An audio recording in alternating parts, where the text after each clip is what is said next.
It's all a dream. Dreams. Ambitions. Everyone has them. Some people dream of scoring a penalty in the World Cup final. Others want to travel around the world.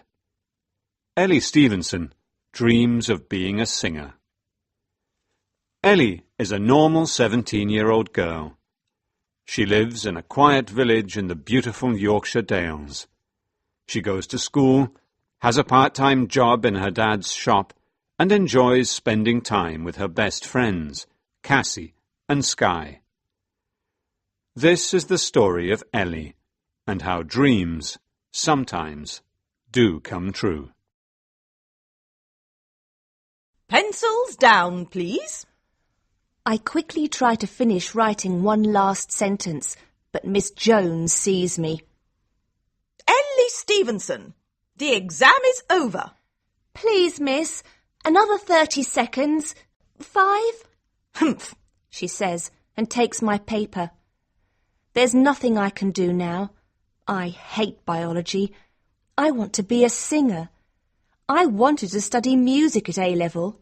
You can't study music, said Dad when I told him at the start of the 6th form in September last year.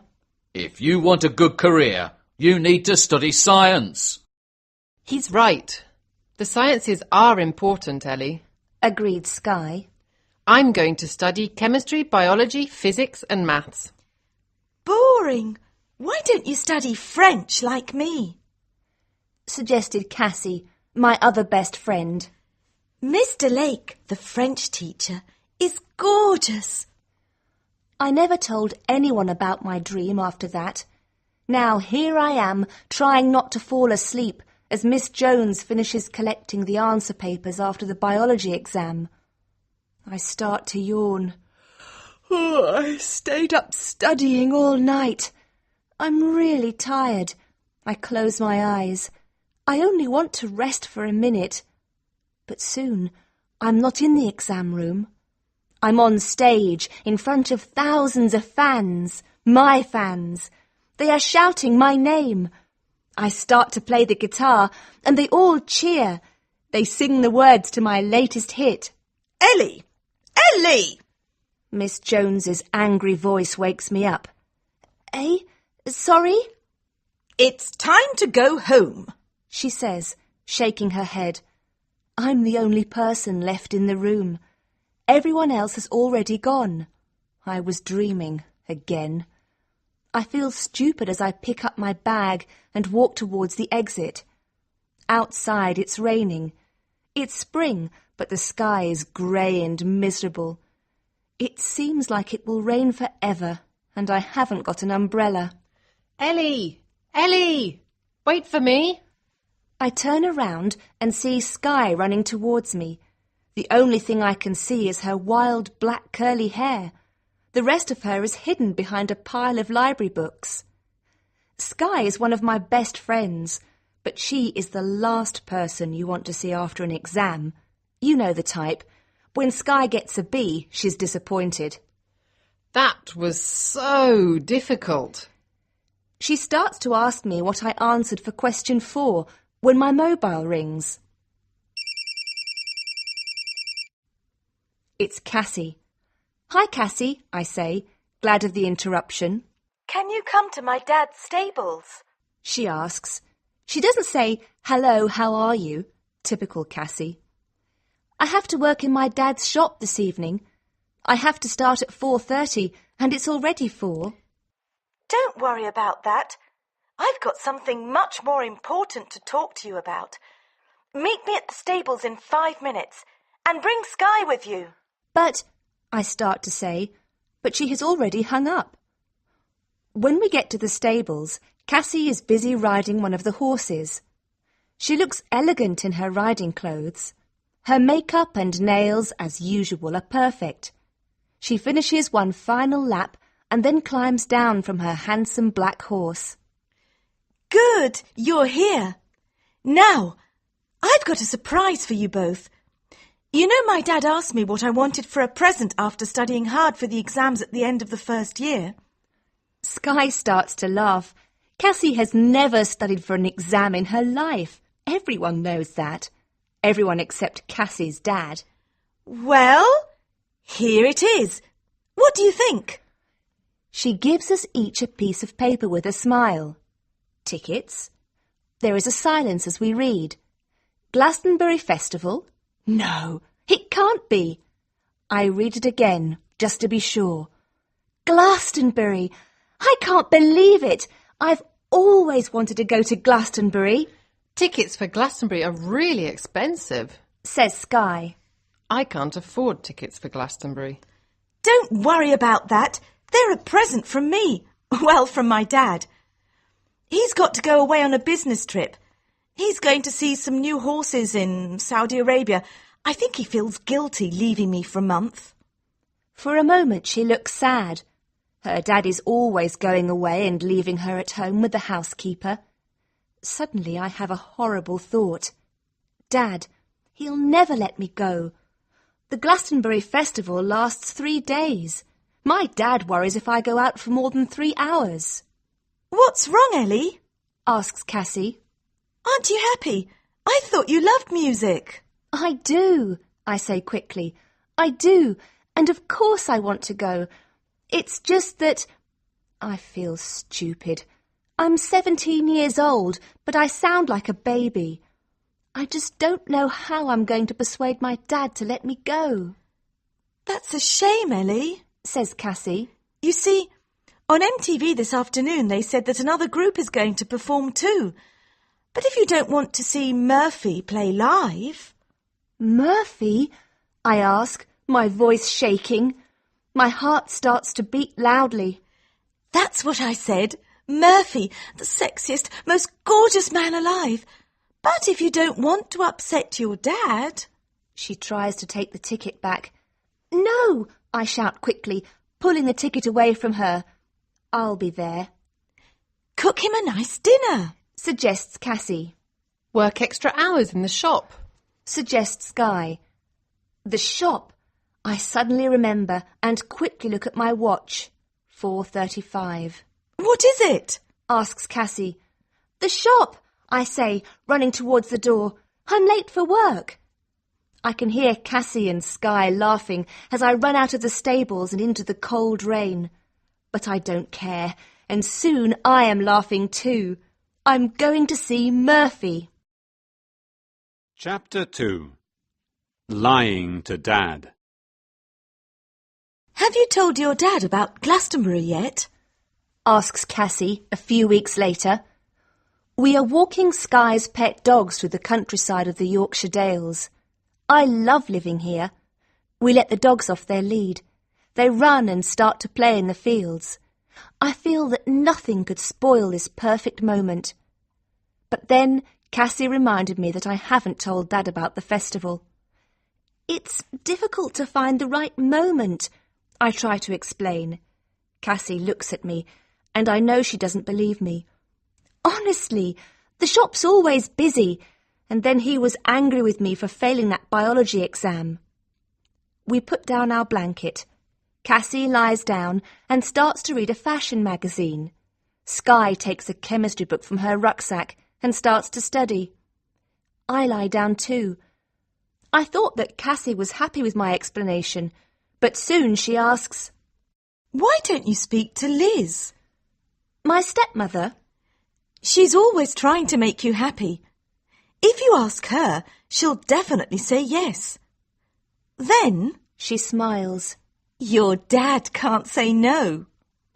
She lies back happily in the sun. But it doesn't seem right. I like Liz.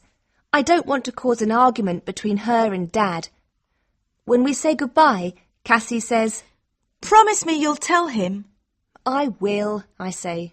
Tonight. Tonight, I answer, but I don't sound very sure. When I get back, the shop is quiet. Dad is singing his favourite Elvis song, and I realise that this is the perfect moment. Hello, love. He says with a smile. He is busy stacking shelves, but he stops to kiss me on the cheek. How was your day? Fine, I say, but I don't look at him. I feel guilty already. Dad? Hmm? For a moment I don't speak. Dad hates lies. But then I think of Murphy. You know the final exams are in June. You know, those big exams at the end of the first year of the sixth form. Yes, of course I do. So? Well, Cassie has suggested that we have a party after the exams, the last weekend in June, at her place, you know, to celebrate. Cassie's dad said that it's okay for me and Sky to sleep there afterwards. We can help clean up after the party. What else can I think of to say? How can I continue? Then we can spend the next day planning what to study in the summer holidays. Make a study plan for all of us. That way we'll all be really prepared for the next school year. Then we'll spend another night there and then I'll come back. I can't think of anything else to say. Dad looks at me in a strange way. Surely he knows I'm lying. A party? So you're sure you're going to pass next time? Of course she's going to pass. And she'll deserve a party afterwards. It's Liz, coming out of the storeroom with a large box. She has curly red hair, bright pink lipstick, and even brighter earrings. She wears so many bracelets that they jingle when she walks. I'm still not sure. Says Dad. Who's going to this party? Apart from you, Sky and Cassie. Oh, just the boys and girls in the class. We'll probably have a barbecue in the garden, then listen to music and dance. It's going to be so good to relax after all that studying. She's right, Bill. Liz smiles at Dad, and he starts smiling too. No problem, Ellie. He says. But I hope you're going to study hard for the exams. I jump up and hug him. Thanks, Dad. I kiss him on both cheeks. Just make sure you pass the next biology exam. With studying and preparing for Glastonbury, the next month passed quickly. Sky learnt how to build a tent. I bought my train ticket, and Cassie bought 10 different tops for our weekend. Everything was perfect. That is, until early one Friday evening in May. I was in the storeroom putting away boxes after a delivery when I heard Dad say a name I know well. Hello, Steve. I haven't seen you for a long time. Says Dad. Steve? Steve! It's Cassie's dad. What's he doing here? He never comes into the shop. I quickly start to climb down the ladder, but in my hurry I miss the last step and fall onto a pile of boxes. My ankle hurts, but there's no time to think about that now. I run as fast as I can into the shop. My dad continues talking to Steve. It's nice of you to let the class have a party at your place, Steve. Says Dad. Steve looks confused. Sorry? What party? When? I watch them in silence. I don't even breathe. After the exams. The last weekend in June, I think. Continues Dad. And then you're going to have 3 teenage girls in the house for a couple of days. Almost as bad as the party. My heart starts to beat faster and faster as I wait for Steve to answer. Please don't tell him, please. Oh, now I know what weekend you're talking about, Bill. Says Steve. But there's no party that weekend. That's when the girls are going to Glastonbury. No, no, no, Glastonbury? says Dad, his face starting to turn red. You mean the rock concert? Yes. Anyway, I must go, Bill. Come and have a drink with me at the golf club sometime. But Dad doesn't answer him. Slowly he looks at me. His eyes are big and angry, and even his bald head has become purple. At that moment, I knew that my dream of seeing Murphy was over. Chapter 3. Dad finds out. But I'm 17 years old, Dad. I'm not a baby anymore. I don't care. You're living in my house. That means you do what I tell you to do. There will be no rock concerts. It's an arts festival, not a rock concert. I don't care what it is. You're not going. You lied to me, Ellie. He turns to Liz. A party. A day with her friends making a study plan. I was so stupid to believe all of that. I'm sure you went to concerts when you were my age, That was different. Things were different then. says Dad. Can't you talk to him? I ask Liz, but she shakes her head. I'm sorry, Ellie. She tries to put her arm around me, but I don't let her. Leave me alone, I shout, pushing her arm away. I'll never forgive you both for this. Never! I run up the stairs and throw myself onto my bed. It's not fair. Everyone else's parents let them go to concerts. Why can't mine? I pick up my mobile phone and try to phone Cassie, but I have no credit left. I throw my phone onto the bed just as Liz knocks on my door. Ellie, dinner's ready. I'm not hungry. You've got to eat, Ellie. Leave me alone. I don't want anything, I shout. How can I eat ever again? Seeing Murphy was going to be the best day of my life. But half an hour later she is back. This time she comes in before I can stop her. I close my eyes, hoping she'll think I'm asleep. I made you a sandwich. She sits on my bed and touches my arm gently. I brought you a magazine too. There's an article on that singer you like. Murphy, isn't it? I don't want your stupid magazine. I was going to see Murphy live at Glastonbury, not that you can understand. I pick up the magazine and throw it across the room. It hits the photo of her and Dad's wedding. It falls to the floor and breaks. Liz gets up and slowly starts to pick up the pieces of broken glass. I tell myself that it's their fault. I'm angry because Dad won't let me go to Glastonbury, because he thinks I'm 7, not 17. But I still feel horrible as I watch Liz leave my room.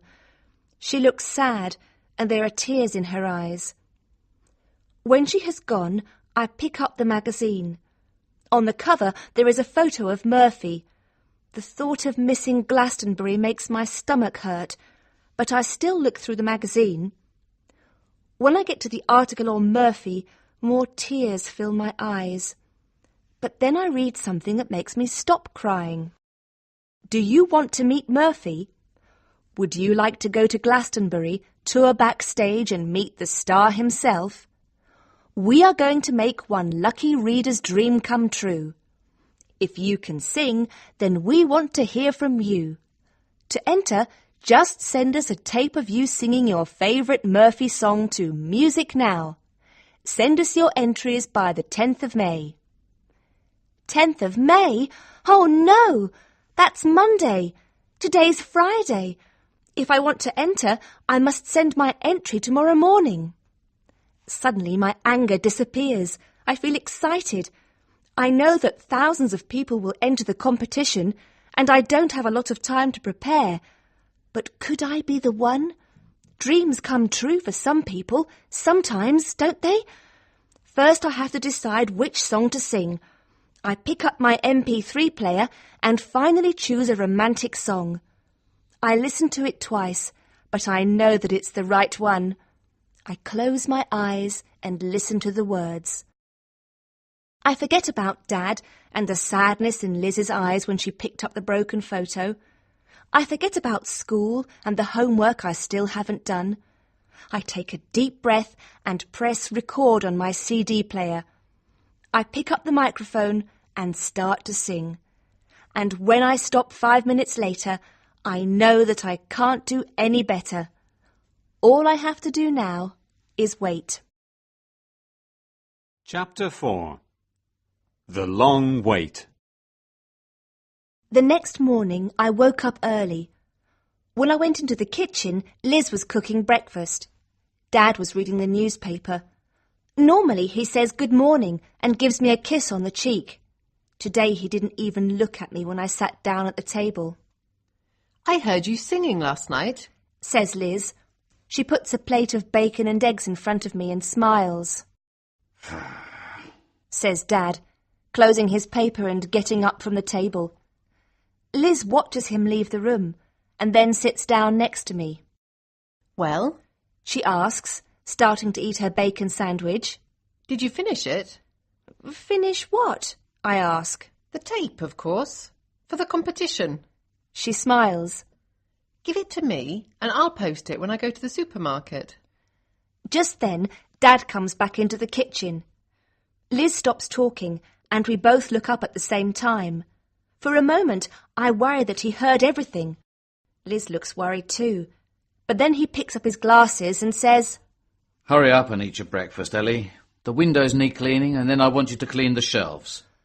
No problem, Dad, I say with a smile. He says again as he leaves the room. Thanks, Liz, I whisper, giving her a hug when Dad has gone. And I'm really sorry about breaking the photo. Don't worry about it. Just remember me when you're rich and famous. You're going to win, Ellie. I know you are. I wanted to believe it too.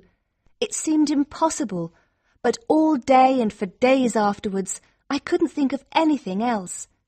Just thinking about meeting Murphy made my heart beat fast and my cheeks go red. It also made Dad's bad temper easier to live with too. Because I wasn't allowed out, the only time I saw Cassie and Skye was at school. They were really sorry that I couldn't go to Glastonbury. Cassie had a big argument with her dad, and Skye said she didn't want to go to the festival without me, but I said they had to go. Then the first day of the exams arrived, and for a week I didn't have time to think about the competition. Biology was still difficult, but at least it seemed like I was going to pass. But then the exams were over, and my thoughts returned to the competition. The magazines said that they were going to contact the winner by the 22nd of June. The night of the 21st of June, I couldn't sleep. Will they send a letter to the winner, or will they telephone? Why was I thinking about it anyway? It was impossible that I, plain Ellie Stevenson, was going to win. But that didn't stop the butterflies in my stomach as I watched the sun rise the next morning. The postman usually delivers our post at about 10 o'clock. He stops for a cup of coffee with Liz, but it was already 10:30. Just when I started to imagine the worst, I saw him approaching on his bicycle. But he didn't stop. He always stops. But today he drove by with only a wave and a friendly smile. When he stopped next door, I went outside. Hello, Ellie. He says, Are you okay? You look worried. Exam results don't arrive until August. I know, I'm fine. It's just, is there any post for us this morning? We always get something. Bills usually, Dad says, but anyway, I stop for breath and try to smile. Sorry. He shakes his head. Nothing for number 32 today. Are you waiting for something important? Can you check, please? I insist. But his bag is almost empty, and I can see there is nothing there for me. Maybe they will phone instead. Yes, that's it. While I'm out here, the phone is ringing, and Dad can't answer it because he is busy. I run back into the shop, but there are no customers. The shop is empty, and the phone isn't ringing. Dad is doing a crossword, and Liz is painting her nails. Has anyone phoned, Dad?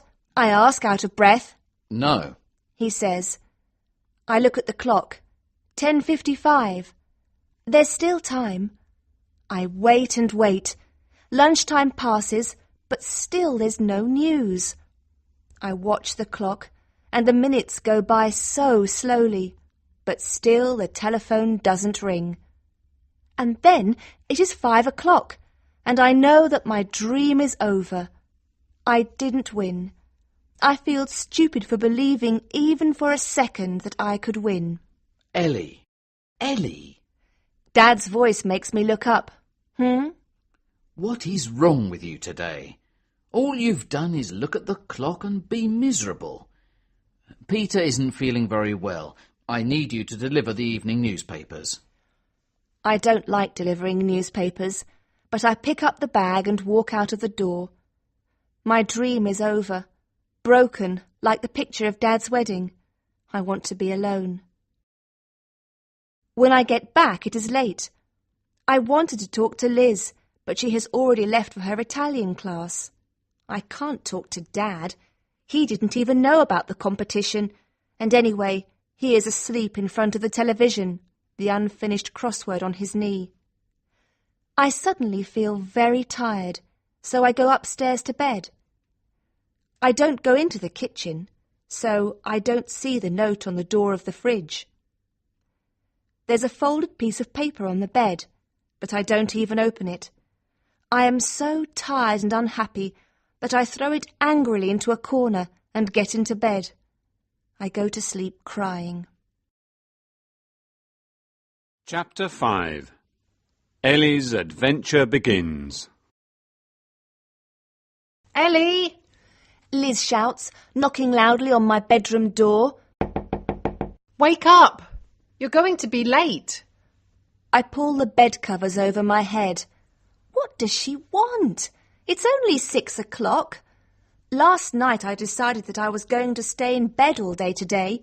There's no school, and I don't have to work in the shop. I don't have anything to do all day, not like Cassie and Skye, who will be at the train station waiting for their train by now, excited about Glastonbury, the bands they are going to see and the fun they're going to have. Maybe Dad was right. Becoming a singer was just a dream. I pull the bed covers over my head more, and I'm about to go back to sleep when Liz knocks on my door again, louder this time. Ellie, you'll miss your train if you're not careful. What train? You need to pack your bag and you must eat a good breakfast. It's a long way to Glastonbury. Glastonbury? I throw the bed covers off me and get quickly out of bed. What do you mean? What train? What about Glastonbury? Didn't you read my notes? She asks when I open my bedroom door. Oh, Ellie, we're so proud of you. She gives me a big hug. Will you please tell me what's going on? You won. I told you. I said you were going to win. Slowly I start to understand what she is saying, and my legs begin to shake. Just after you went out with the papers, there was a phone call from Music Now's editor. Your dad answered the phone. He was shocked at first, of course. He didn't know about the competition. But when he heard that they chose you, that you were the best... She takes a deep breath.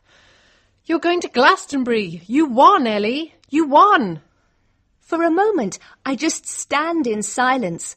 I'm dreaming. This can't be true. I won. I won. I won. And then we are both laughing and hugging. When we finally stop, Dad is standing in front of me. He isn't smiling. He looks very serious, and for a terrible moment I don't think he'll let me go. What did they say, Dad? You have to get the 8:02 train to London. You'll meet the journalist who is going with you. His name's Mike Peters. And then you'll get the train to Glastonbury together. I'm still not happy about you going to London on your own. I'll be fine. What about this journalist? I don't know who he is. He could be a serial killer. Oh, Bill, Laughs Liz, giving him a hug. Ellie's a big girl now. And I'm sure she'll phone to let us know she's okay. Won't you, Ellie? Of course I will, See, there's nothing to worry about. says Dad, but this time he says it with a small smile. Now hurry up. You need to have a shower and pack your rucksack. I'll make breakfast. Don't just stand there, Bill. Find the camera. Ellie will want to take lots of photos. I can't wait to tell Cassie and Skye, but I don't have time to do that now. I don't want to miss the train, and I still have to get ready. What shall I wear? My hands are shaking as I pull out tops and jeans from my wardrobe. Nothing seems right. Not for meeting Murphy. Meeting Murphy. I still can't believe it an hour later when we are standing on the platform at the train station, waiting for the train to arrive. And you packed something warm, didn't you? Asks Dad. Yes, Dad. I'm so excited, even his worrying can't stop me smiling. And you'll phone as soon as you get there. He continues as the train slows to a stop in front of us. When I look at Dad again, there are tears in his eyes, but he looks very proud. I give him a quick hug. Thanks, Dad, I whisper in his ear. Then I get on the train. My adventure is just beginning. Chapter 6. Good morning, Glastonbury. When I get off the train 2 hours later, Mike is waiting for me. He is wearing jeans and a white t-shirt. He doesn't look like a journalist. He looks more like a student, and at first I feel very nervous. But then he smiles and shakes my hand. Hi, you must be Ellie. He says, Hello. I try to sound mature and confident, but I can feel my cheeks starting to turn red. Come on, our train will be leaving in 10 minutes. We walk to platform 4 in silence, where our train is waiting. Here we are, says Mike. He gives our tickets to a smart ticket collector. Welcome on board, sir. He turns to me and smiles. Miss? We are travelling first class. We sit down in our big, comfortable seats. You'll need this, says Mike, and he passes me a press badge. For a while, I just look at it. It says, Ellie Stevenson, Music Now. Maybe I am still asleep. In a minute, Liz will come in and wake me up. Ellie, we're going to be really busy. I have interviews to do and photos to take for the magazine. With that pass, you can go everywhere, even backstage. Sometimes I might have to leave you alone. Is that okay? Okay? Is he joking? Me, backstage? This is amazing. Our interview with Murphy is at 6 this evening. Murphy hates people who are late, so we must get there on time. He gives me a copy of the questions we will ask, and for the rest of the journey we talk about music. As we get closer to our destination, the train gets very full. Most of the passengers talk excitedly about the festival. The atmosphere is amazing, and we haven't arrived yet. When we get off the bus that takes us from Castle Carey station to the site, it's raining, but I don't care, and nobody else seems to either. This is going to be the best weekend of my life. For a moment, I just stand and look around, seeing things that I have only read about before now. The sea of tents in the distance, the huge pyramid stage where Murphy will play later on, the friendly and relaxed atmosphere. I need to take some photos before our interview with Murphy, says Mike, interrupting my thoughts. Have a look around. This is my mobile number if you need me. He gives me a piece of paper. Have a good time. And with a wave he disappears into the crowd. After phoning Dad, I decide to phone Cassie and Sky. They still don't know that I'm here. Cassie, I say when she eventually answers the phone. Yes? The line is very bad. It's me, Ellie. Guess where I am? What? It's Ellie. I'm here at Glastonbury. I shout back. I'm at the pyramid stage. Where are you? But then I see her, so I walk over to my two friends. Sky sees me first. Ellie! She shouts and throws her arms around me. Then Cassie screams, a big smile on her face. Oh, what are you doing here? She gives me a hug and I quickly tell them about the competition. Wait a minute, Cassie says, her mouth open in disbelief. You're going to meet Murphy. The Murphy. I smile and nod. When? Where? Tell me, Ellie. This is amazing. She starts to jump up and down and hug Sky excitedly. We're going to meet Murphy. I need to get changed. Which top shall I wear? The pink one or the green one? And my hair? She takes a mirror out of her bag and looks at her reflection carefully. Cassie, I'm sorry, I try to explain, but my mobile starts to ring. It's Mike. Ellie, I've got the chance to interview Chris Martin from Coldplay, but he's only available at 6 p.m. That's when we're interviewing Murphy. I know. Will you be okay to do the interview by yourself? You have the questions and your backstage pass, don't you? I'll let them know that you'll be alone, okay? But before I can ask anything else, the line goes dead. I quickly try to phone Mike back, but his phone's engaged. What do I do now? I want to meet Murphy more than anything, but can I really go there by myself? What do you think, Ellie? Asks Cassie. I almost forgot that Cassie and Sky were there. I was asking Sky which earrings go best with my green top, says Cassie. Cassie, I try to interrupt, but she is so excited that she doesn't hear me. She obviously thinks that they're coming with me, but they can't. I only have one backstage pass. These or my silver ones? She holds a different earring up against each ear. Sky, you need to get changed too. You can't meet Murphy looking like that. Cassie, will you shut up and listen to me for a minute? I shout so loud that she instantly looks at me. I'm really sorry, but you can't come. Her smile disappears, but then she laughs. You're joking, right? But the look on my face tells her that I'm not. What do you mean we can't come? We're your best friends. Of course we can come with you. I'm really sorry. Suddenly her eyes fill with anger. She doesn't look pretty anymore. That's okay, Ellie. We understand, says Sky quietly. She looks disappointed too, but she gives me a small smile to show that she isn't angry. No, it's not, shouts Cassie. Don't you remember who got you a ticket back in March? Cassie, please don't be like that, I say. You know I'd love for you to come too. Well then, either we come with you and meet Murphy, or... She holds her hands up in the air. Or our friendship is over. Chapter 7. The dream is over. I'm sorry. I look at Cassie and then at Sky. I tell myself that she will understand later, that she can't be angry forever. But I know Cassie. Come on, Sky. Cassie takes Sky's arm and they walk away. I feel awful.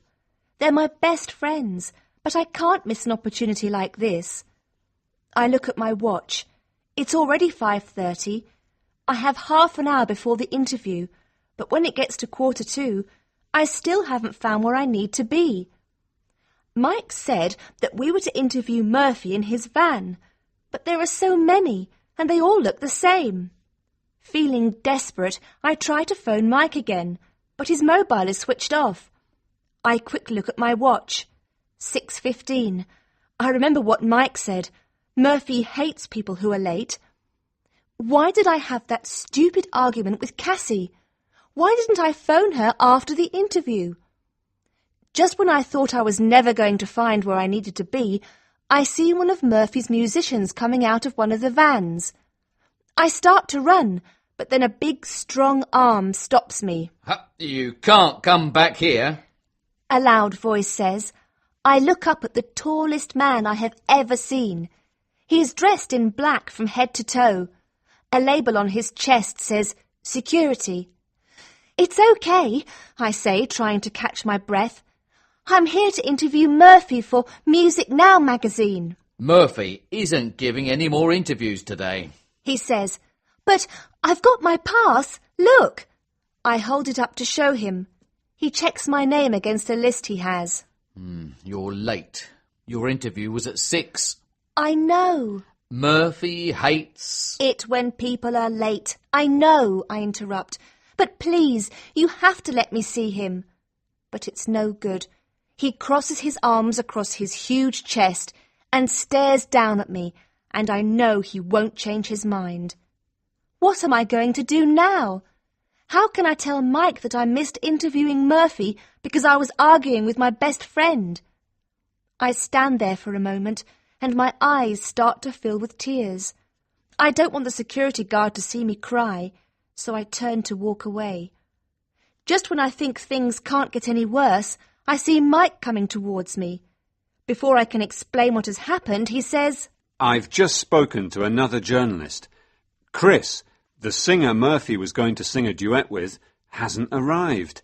He's really angry and has refused to give any interviews. People are saying that he might not even sing tonight. He's so angry."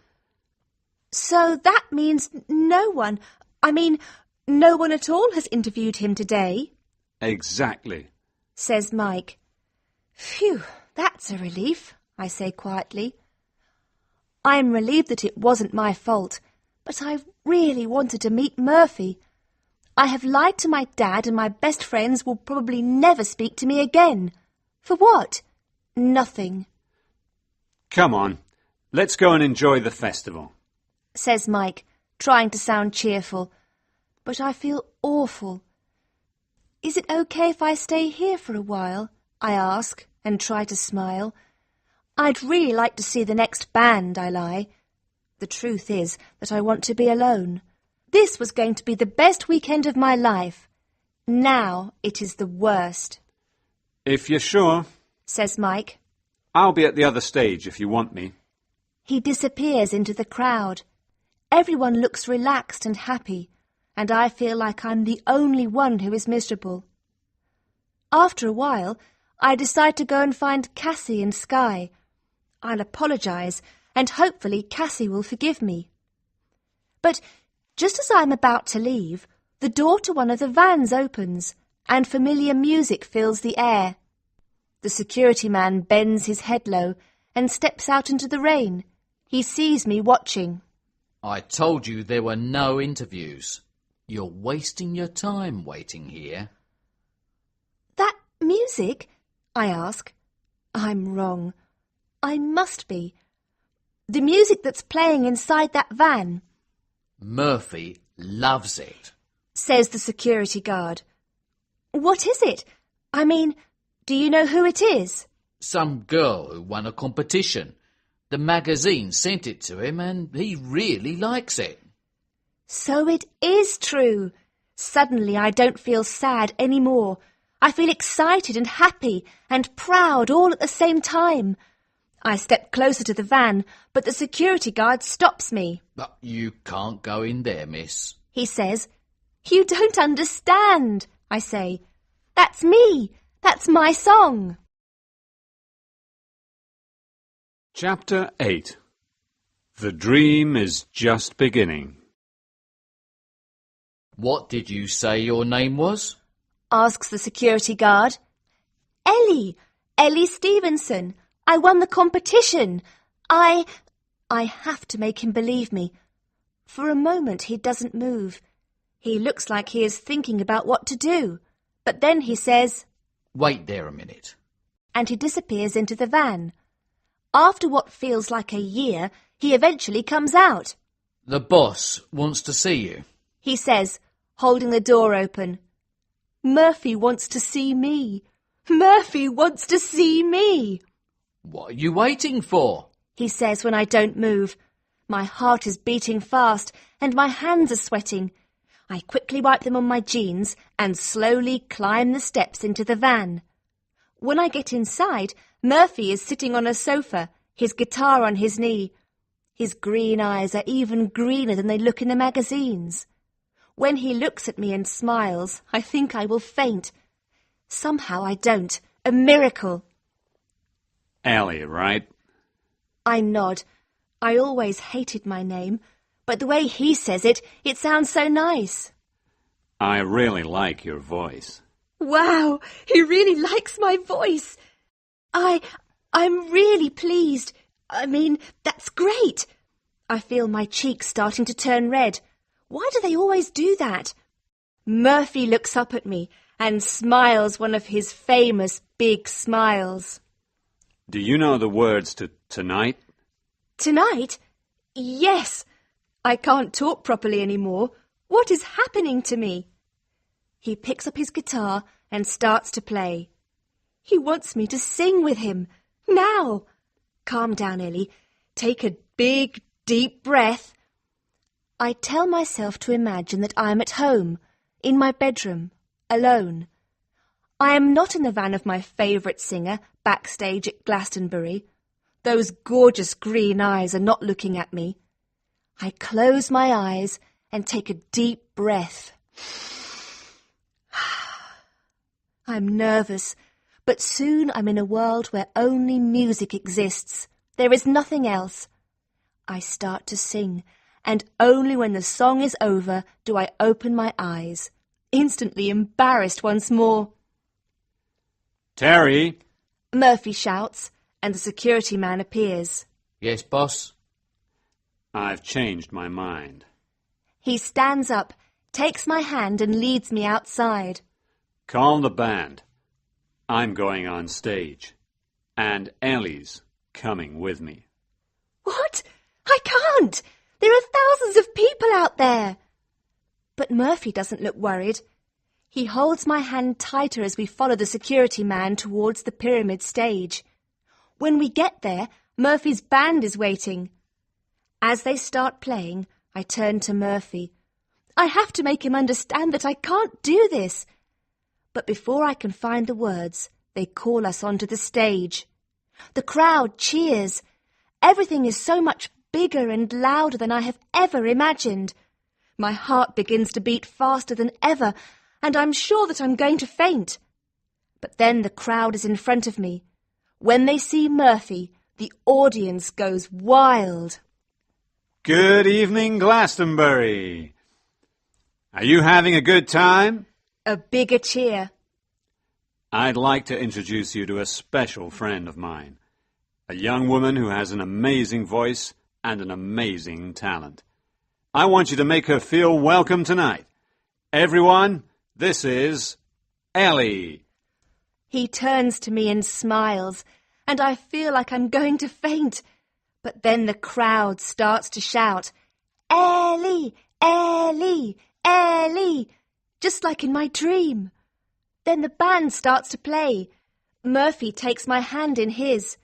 At first my voice shakes with emotion, but then I close my eyes, feel Murphy's touch. The crowd sings with us, and it feels incredible. Now it has started. I don't want this moment to end. When I open my eyes and look at the crowd, at the front I can see two faces I know. Cassie and Sky are there. They are both smiling proudly, and I know that everything is going to be okay. After a final applause, I leave the stage, and Murphy continues with his performance. I watch him from the side with Terry, the security guard. When he finishes, I turn to leave, but then I feel a hand on my shoulder, and Murphy says, Ellie, where are you going? His eyes are shining with the magic of performing. Thanks for letting me sing with you. I'll never forget it. Please, don't go yet. His voice is quiet and soft. I'd really like you to stay. He whispers, taking my hand, and when I look into his green eyes, I know that dreams sometimes do come true, but maybe mine was just beginning.